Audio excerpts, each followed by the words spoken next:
सादर प्रणाम, नमस्कार। मैं शुभ नामबुझ एसएन दुबे जन सहयोग, उदारता और दया भाव का प्रमाण भाग एक आपके समक्ष प्रस्तुत कर रहा हूं। चूंकि मेरा कोई भी लेख या वीडियो काफी बड़ा और जटिल होता है, जैसा कि अपने कुछ शुभचिंतक गण का ही सुझाव भी है, परंतु यकीनन आप मानिएगा, जब कोई भी बात या सारांश राजनीति या व्यक्तिगत स्वार्थ से ऊपर उठकर और व्यक्तिगत भावनाओं से प्रेरित हृदय की आवाज होती है, उसमें शब्दकोश ढूंढने और उसे विस्तृत रूप देने में रंच मात्र की असहजता नहीं होती है। इसीलिए सर्वप्रथम आपसे हाथ जोड़ के विनम्र निवेदन करूंगा, मेरी खुद की आप बीती इस घटनाक्रम के वीडियो को बिना रुके आखिरी तक देखकर चिंतन मनन करते हुए अपनी राय इस वीडियो के कमेंट बॉक्स में जरूर साझा कीजिएगा। आइए अब हम अपने आप को मुख्य बिंदु पर केंद्रित करते हैं। जैसा कि आप सभी को अवगत होगा, बैंक ऑफ बड़ौदा जो एक वित्तीय संस्थान है, आप सभी को पता है, बैंकिंग सेक्टर में है। बैंक ऑफ बड़ौदा देश का एक बड़ा बैनर है और देश के बहुप्रतिष्ठित वित्तीय संस्थानों में से एक है। मामला उसी वित्तीय संस्थान के गोरखपुर शाखा का है। पिछले लगभग 3 सालों से बीते 6 माह तक कार्यरत एक बैंक अधिकारी ने व्यक्तिगत कारणों से रुपया 1,60,000 की तात्कालिक आवश्यकता बताते हुए मुझसे निवेदन किया कि यदि मैं किसी माध्यम से उन्हें यह राशि ब्याज पर उपलब्ध करा सकूं तो उनके लिए बहुत सहूलियत होगी। मैं ठहरा स्वभाव से भावुक और उदारवादी। जैसा कि आप सभी लोग अवगत हैं, मेरे शुभचिंतक, इष्ट मित्र, मेरे ग्राम सभा के सभी पारिवारिक जन और सारे इष्ट मित्र ये जानते हैं मैं बहुत भावुक और उदारवादी स्वभाव का हूं। किंतु उससे यह कहते हुए कि मैं व्यक्तिगत विषयों में किसी और से अनुचित निवेदन नहीं करना चाहता, सदैव असहज समझता हूं, तो फिर आपके लिए मैं किसी तीसरे व्यक्ति से आपके धन के लिए, धन की उपलब्धता के लिए निवेदन नहीं करूंगा किसी तीसरे व्यक्ति से। किंतु उसी समय मैंने उनके समक्ष यह प्रस्ताव भी रखा कि मेरी कंपनी, जैसा कि आप सभी लोग जानते हैं, मैं यहाँ व्यावसायिक गतिविधि संचालित करता हूँ।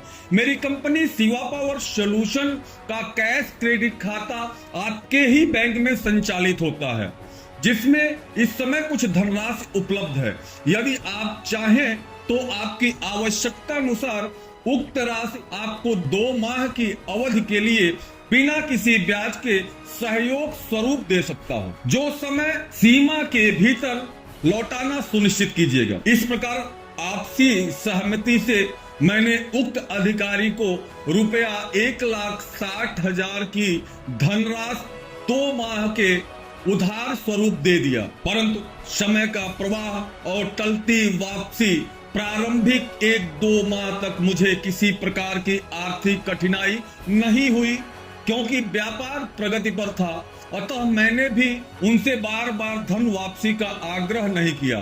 धीरे धीरे 6 माह और फिर 1 वर्ष का समय बीत गया। इस बीच मैंने कई बार साधारण और विनम्र लहजे में अपने धन की वापसी की बात छेड़ी, किंतु हर बार उक्त बैंक अधिकारी के द्वारा समय पर समय देकर टाल मटोल किया जाने लगा।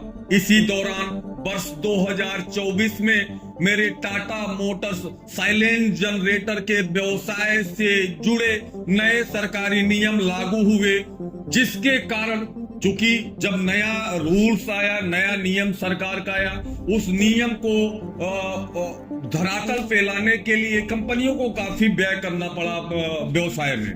तो लगभग उसके नाते 30 से 40% की वृद्धि हो गई और बाजार भी काफी मंदा पड़ गया। जबकि मेरे ऊपर पहले से चल रहे व्यवसायिक ऋण और गोल्ड लोन चुकाने का भारी दबाव था। वहीं धन वसूली के प्रयास में नई समस्या उत्पन्न हो गई। इसी वर्ष सितंबर माह में जब मेरे गोल्ड लोन की पुनर्संरचना रिन्यूअल की अंतिम तिथि दिनांक बीते दिन जो अभी कल का दिवस था 12 सितंबर 2025 सामने था, तब मेरे पास धनाभाव भी था। तब मैंने स्वाभाविक रूप से अपने बकाये धन की वसूली के लिए कड़े शब्दों में दबाव बनाना शुरू कर दिया। उस दिन मैंने संबंधित अधिकारी को फोन और जरिए व्हाट्सएप लगभग 50 से 100 बार संपर्क साधने का प्रयास किया।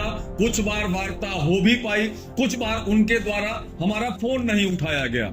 बिल्कुल बैंक कार्रवाई कर रही है अभी। तो कार्रवाई कर रहे हैं तो पैसे डाल के आप निकाल लेंगे क्या? नहीं, बात वो नहीं है। हाँ। बात ये जो मैंने लेन देन किया है हाँ। इस पे पूरा हो रहा है। ठीक है, आपको जो पैसे देने थे वापस मुझे वो मैं आपको दूंगा। आप चाहे तो वेट कर लीजिए प्लीज। जॉब जाने वाली है अभी। नहीं, जॉब आपके कर्म ऐसे हैं कि जॉब नहीं। हाँ। अब मैं फोन पे रिकॉर्डेड कॉल है, बोलूंगा नहीं बहुत ज्यादा, लेकिन आप ये कृत्य बहुत गंदा किए हैं। आप बताइए, आप पैसे डाल करके ये फोर्ज भी कर रहे हैं बिना मेरी जानकारी के, बिना मेरी सूचना के। जो है मेरे पैसे को आप अनर्गल तरीके से जो है निकासी कर रहे हैं।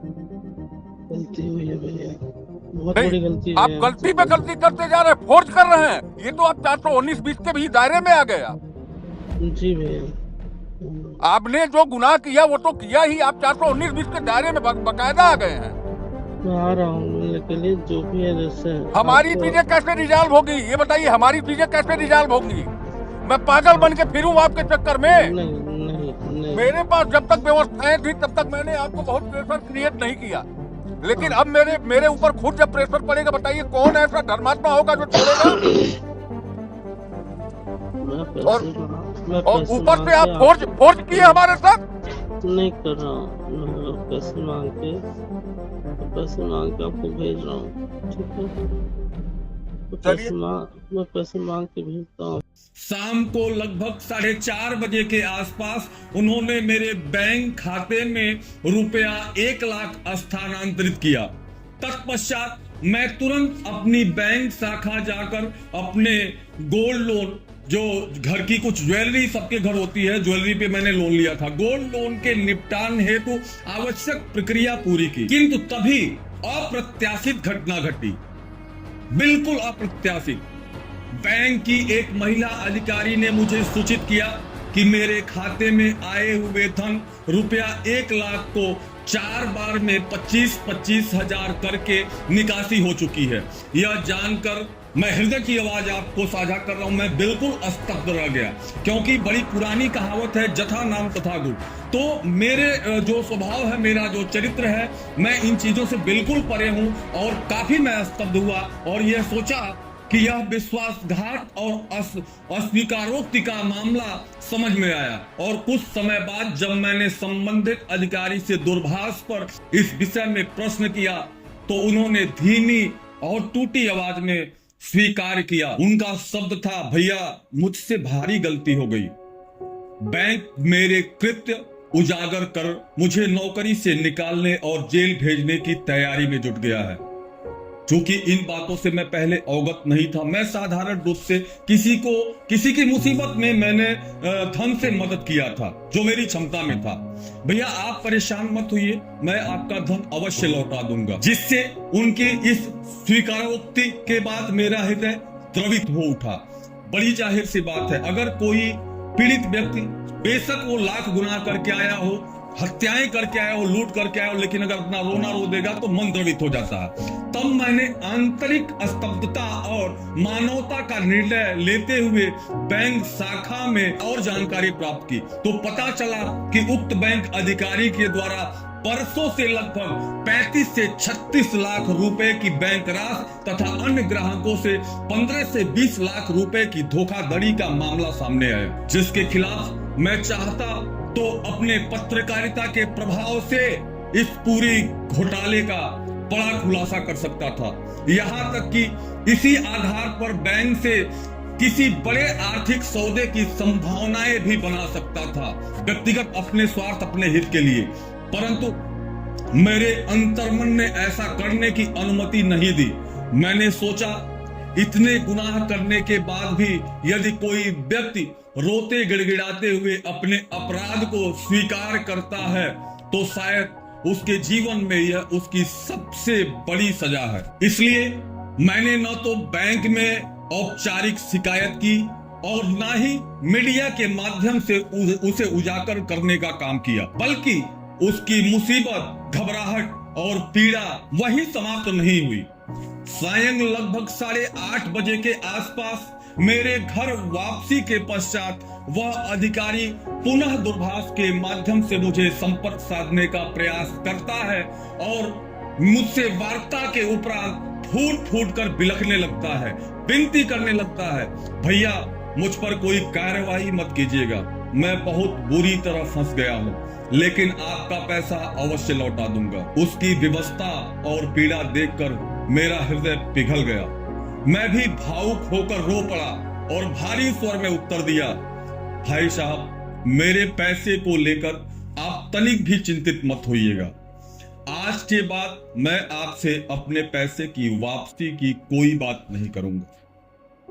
इस समय भी ये बातें कहते हुए मेरा मन भारी हो गया है और मैं भावुक हो रहा हूं, लेकिन आपको यह संदेश बताना आवश्यक था, इसलिए मैं आपके बीच ला रहा हूं।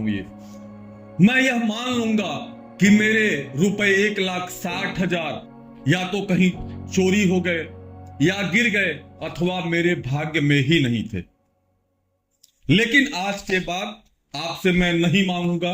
मैं ये समझूंगा वो मेरे हक के पैसे नहीं थे, हालांकि वो मेरे ब्याज के पैसे थे जो मेरे कैश क्रेडिट अकाउंट से मैंने दिया था, बट फिर भी मैंने इन चीजों को स्वीकार किया। पूरी घटनाक्रम का वॉइस रिकॉर्डिंग इस वीडियो के माध्यम से आपके बीच साझा कर रहा हूँ। हेलो हाँ भैया, हाँ बताइए जलद जी। वो रिकॉर्ड पे कीजिएगा, चलिए बात कर रहा है। हाँ? जो पैसे गए थे आपके खाते में, हाँ। वो मैंने गलत तरीके से भेजे थे, ठीक है। हाँ। इसी वजह से वो रिवर्स करने पड़े मुझे। ठीक है। खामियाजा ऑल्दो ये फ्रॉडस्टर का तो मैं क्या बोलूं। जलद जी एक बात मैं बताऊं जी। आपको, हमारी जी। सहानुभूति आपके साथ है और आपका जब मैं घबराहट देखा लास्ट टाइम फोन किया था, मैं समझ गया आपकी गलती से ही सही, किसी मजबूरी की बाध्यता में आपने ऐसा किया है ना, लेकिन ये है कि कुल मिला जुला के जलद जी आपको ऐसा नहीं करना चाहिए था। पता है ऐसा नहीं करना चाहिए था, तो सोया नहीं रहा। जलद जी आप परेशान न होइए, मेरे तरफ से मैं प्रेशर में मत रहिएगा। मैं छोड़ दिया, मैं आपसे नहीं मांगूंगा, है ना। आप परेशान, मैं करके दूंगा, करके कुछ करूंगा धीरे धीरे। आप परेशान मत होइए जलद जी, आप परेशान मत होइए, कतई ना परेशान होइए। और मेरे तरफ से कोई, लेकिन अगर इस लेवल का मामला हमें रियली पता रहा होता तो मैं आपको इतना फोर्स नहीं करता, क्योंकि मैं बहुत मुसीबत में हूँ। मैं भी पता है ना, आप देखे होंगे 2 साल हो गया, लेकिन कभी मैंने आपको मिसबिहेव नहीं किया, न तेज आवाज में बात किया, कभी नहीं। आप परेशान मत होइए जलद जी, मुसीबत आती है सब टल जाता है, परेशान मत होइए, ठीक है। और हमारे तरफ से तो बिल्कुल ना परेशान होइए, है ना। जो चूंकि सरकारी जो मामला है, कुछ अगर आपसे 19-20 हुआ है तो वो मैं नहीं बता सकता, लेकिन मेरे तरफ से निश्चित रहिए आप। ठीक। जिसका आप सभी आत्ममंथन कीजिएगा और निष्पक्ष भाव से अपने अपने विचार कमेंट बॉक्स में साझा कर मुझे जरूर बताइएगा कि क्या इतने बड़े गुनाह, छल और मेरी स्वयं की आर्थिक क्षति के बावजूद उस व्यक्ति की, उस बैंक अधिकारी के प्रति दया और क्षमा करना मेरी भूल थी या मेरी मानवता का प्रमाण? आपके विचारों की प्रतीक्षा रहेगी। सादर धन्यवाद सहित बहुत बहुत आभार।